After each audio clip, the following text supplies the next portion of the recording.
ఈ లేవీ కాండంలో 23వ అధ్యాయంలో దేవుడు మనతో మాట్లాడుతున్న మాట ఏమిటంటే, మీరు పరిశుద్ధ సంఘముగా వారం వారము కూడుకొనవలెను. అక్కడ రాయబడింది మొదటి వచనములో, మోషేకి దేవుడు మాట్లాడాడు మోషేతో, ఇశ్రాయేలుకి ఇలాగ చెప్పు మోషే, మరి వాళ్ళ నియమ కాలాలు ఏమిటంటే వారు పరిశుద్ధ సంఘముగా వారు కూడుకోవాలి. ఎప్పుడంట 3వ వచనం చూడండి, 6 దినములు పని చేయవలను, వారము వారము 7వ దినము విశ్రాంతి దినము, అది పరిశుద్ధ సంఘము దినము. అందులో మీరు ఏ పనైనను చేయకూడదు. మీ సమస్త నివాసములందు అది యెహోవాకు నియమించిన విశ్రాంతి దినము. హల్లెలూయా. దేవుడు ఖచ్చితంగా మాట్లాడుతున్నాడు, ప్రభు ఖచ్చితంగా మాట్లాడుతున్నాడు మోషేతో.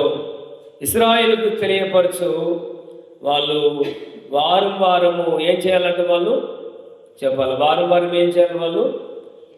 ఆదివారము వారు పరిశుద్ధ సంఘముగా కూడుకోవాలను. వాళ్ళు కూడుకోవడానికి ఒక స్థలానికి రావాలి. ఆ స్థలంలో వాళ్ళు పరిశుద్ధంగా కూడుకోవాలి. వారు దేవుని ఆరాధించాలి. దేవుడు కోరుకునే విషయం ఏమిటంటే 6 దినములు నీవు పని చేసుకోవాలి, 7వ దినమున అది దేవుని దినం. ఆ రోజు నువ్వు దేవునితో మాట్లాడడానికి రావాలి. దేవుడు నీతో మాట్లాడతాడు. ఆ రోజు దేవుడు మాట్లాడి నిన్ను బలపరుస్తాడు, నీ అవసరతలు తీరుస్తాడు, ఆయన నీ ప్రార్థనలు ఆలకిస్తాడు. అందుకని కదా సొలొమోను ప్రార్థన చేశాడు. ఆ మందిరం కట్టిన తర్వాత సొలొమోను ఒక మంచి ప్రార్థన చేస్తాడు. అదేమిటంటే, ప్రభువా, ఈ స్థలం మీదకి ఎవరైతే వస్తారో, ఈ స్థలం దగ్గరికి ఎవరు వచ్చి ప్రార్థన చేస్తారో వాళ్ళ ప్రార్థన విను ప్రభువా అంటాడు. వారు ఈ స్థలంలో నిలబడి వారి పాపాల కొరకు ప్రార్థన చేసినప్పుడు వారి పాపాలను మీరు క్షమించు ప్రభువా అని అడుగుతాడు ఆయన.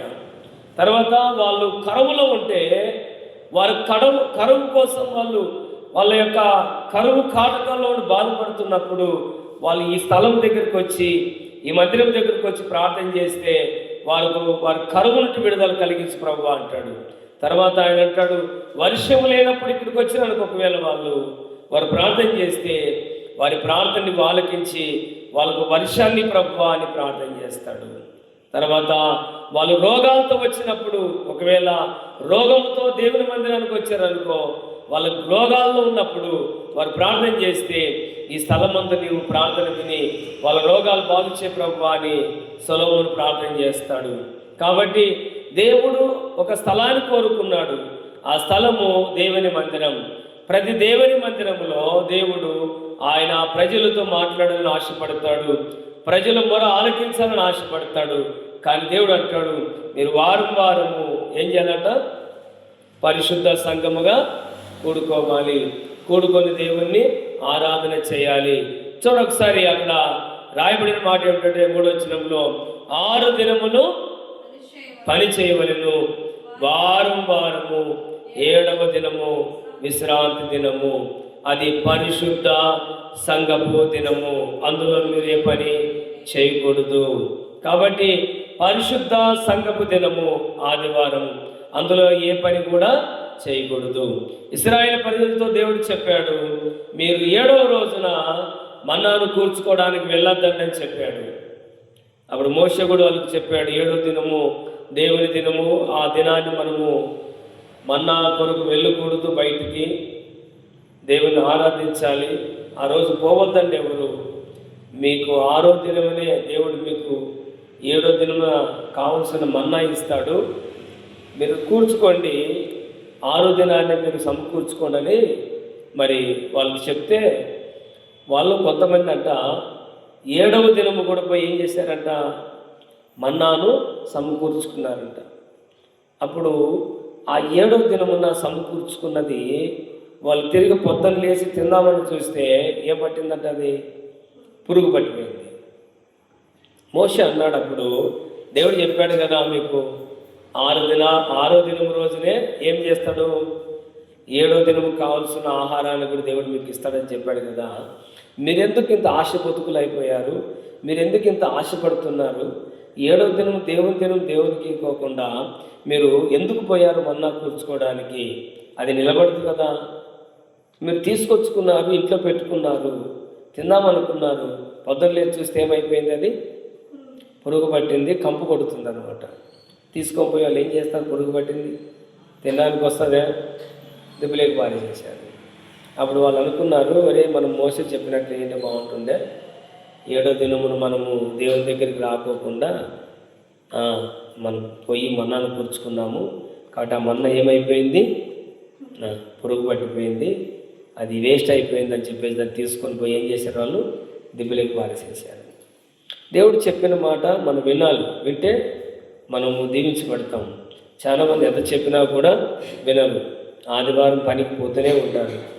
బాప్తిసం తీసుకొని దేవుని నమ్ముకొని ఆదివారం పనికి పోవడం వల్ల ఆ సంపాదన మనకు మిగులుదు. అసలు ఆ సంపాదన ఎంత చేసినా కూడా మిగులుదు. అది ఎంత చేసినా కూడా చినిగిపోయిన సంచిలో వేసినట్లే ఉంటుంది అంటాడు దేవుడు. ఎంత చేసినా కూడా ఆ సంపాదన మిగలదు. ఆదివారం సంపాదించింది అది ఉండదు. అది ఏ రోగం వస్తుందో, ఏ వ్యాధి వస్తుందో, ఏ అవసరం వస్తుందో ఆ సంపాదన వెళ్ళిపోతుంది బయటికి, అసలు నిలబడదు అది. కానీ దేవుని మాట మనం విని, నిజంగా ఖచ్చితంగా దేవుని మాట విని ఆదివారం మనం ఆరాధనకు వచ్చి దేవుడు చెప్పినట్లుగా జీవిస్తే ఆయన అంటాడు, నీ చేతుల కష్టము నేను ఏం చేస్తానంటాడు? ఆయన ఆశీర్వదిస్తాను అంటాడు. 128వ కీర్తనలో అదే మాట ఉంటుంది కదా, చూడండి. యెహోవాయందు భయభక్తులు కలిగి ఆయన త్రోవలంతో నడిచిన వారందరూ కూడా ఏమవుతారంట? ధనిలు అవుతారంట. వారి చేతుల కష్టం వారు అనుభవిస్తారంట. కాబట్టి దేవుని యందు భయభక్తులు కలిగి ఉన్నాము అంటే దాని అర్థం ఏమిటంటే దేవుడు చెప్పినట్లుగా వింటున్నామని అర్థం. కొంతమంది అంటారు, మేము దేవుని యందు భయభక్తులు కలిగి జీవిస్తున్నామన్నా, దేవుడు అంటే మాకు ఇష్టము, దేవుడంటే దేవునికి భయపడుతున్నామంటే, దేవునికి భయపడవాడు నీవు ఫస్ట్ ఏం చేయాలా? దేవుణ్ణి ఆరాధించాలి. దేవుడు చెప్పే మాట ఏమిటంటే, నీవు 7వ దినమున దేవుణ్ణి ఆరాధించు. బాప్తిసం తీసుకున్న నీవు 7వ దినమున ప్రభు బలిలో చెల్లియాలి. యేసు ప్రభు యొక్క శరీరాన్ని, రక్తాన్ని నువ్వు తీసుకోవాలి. అది క్రమం, సంఘం క్రమం అనమాట. ఆది యందు అపోస్తులు అదే క్రమం చేశారు. వాళ్ళు ఆదివారం అయితేనే వాళ్ళ పనులన్నీ కూడా బంద్ చేసి వాళ్ళు కూడుకొని దేవుణ్ణి ఆరాధించారు.